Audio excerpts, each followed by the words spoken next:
Hey everybody, I was just mixing a song here and I thought what a great opportunity to make another quick little workshop video for you.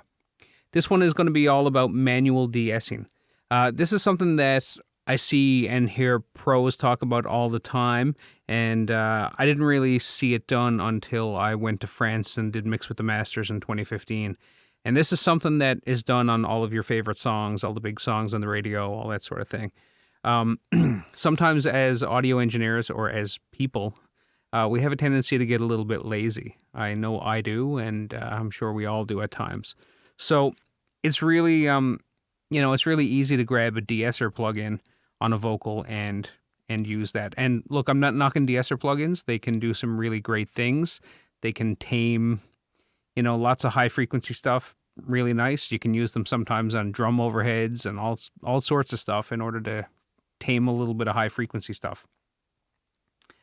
But the problem with using de-esser plugins on vocals, I've always found, is either you kind of have to tread so lightly with them that they're not really doing the job properly, or there's different S's, so like sometimes they don't quite work as well on some S's, and then they kind of work too much on others, and so you find that you might have to go in and like actually automate the thing. Or you can just let it go, but you know that you're letting problems go all the while. With manual de-essing, instead of letting frequency dictate what it turns down, you're just going in and you're finding the S's and you're simply turning them down. So it's really straightforward, really simple. I'm going to show you on this one line, and I'll show you a couple of different ways to do it, and hopefully it helps you moving forward.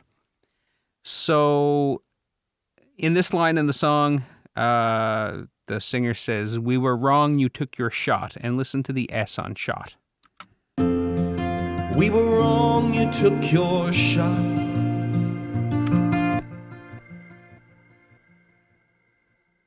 We'll let all the reverb and delay die off. All right, so it's not a super piercing S, but it is pretty loud compared to the rest of it. And if I zoom in on this waveform,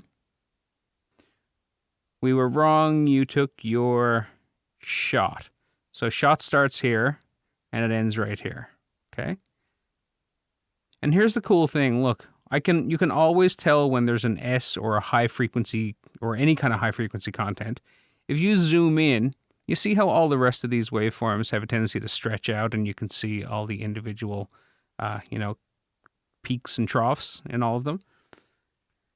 But when I go over here, and I look at this bit of audio right here, I can zoom in and zoom in and zoom in, and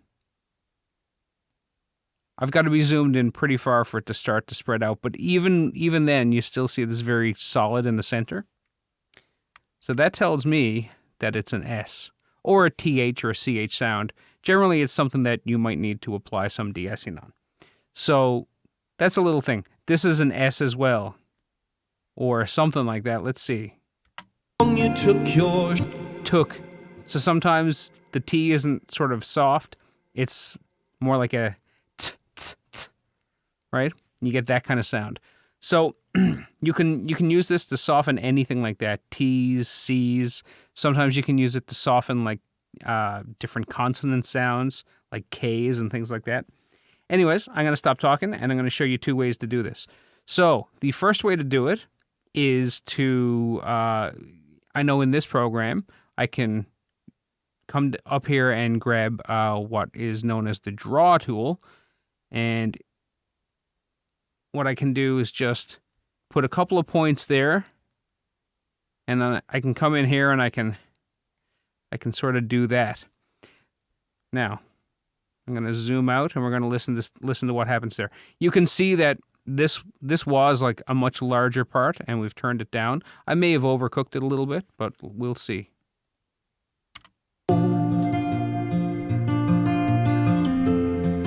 We were wrong, you took your shot.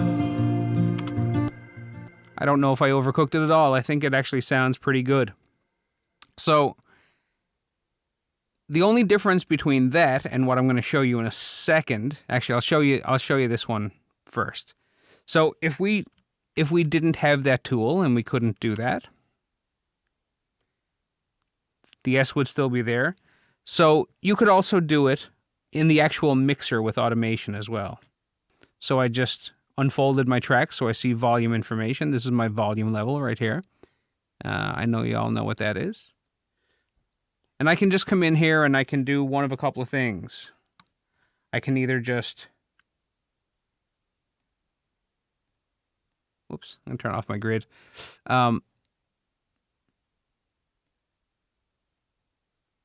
Yeah. So I can come in and I can sort of highlight that and I can just drop the volume like that if I want. We'll see how that sounds by comparison. Again, I may have overdone it here because I'm not listening, I'm talking. We were wrong, you took your shot.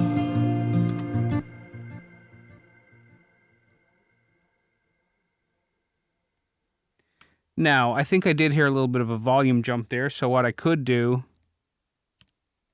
is I could sort of have that ramp back up, or I could put a Bezier curve on it or something like that.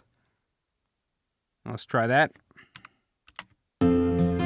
We were wrong, you took your shot.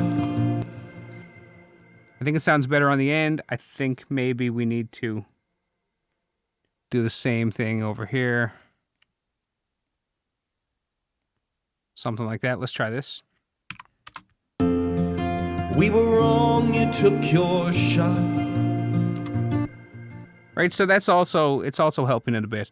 The difference between both of these is that one of them affects the actual waveform before it hits the mixer, and the other one affects the level after the mixer, or at the end of the mixer channel.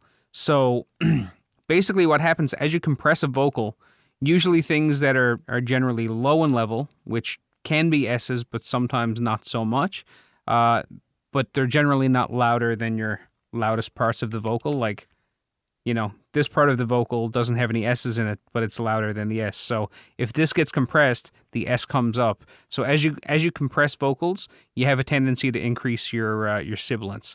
So what happens if you do this beforehand is you just change, the difference between how low the sibilance is before it gets compressed. So essentially, yeah, you're preventing it from being turned up by quite as much, if that makes sense. And down here, if you do it with automation, you're turning it down after the fact. You're turning down the whole vocal. I have a tendency to do it before. I don't know why. I find it's a little easier to draw a shape that I want. And I also find that it maybe sounds a little more natural than just trying to massage the S after the fact.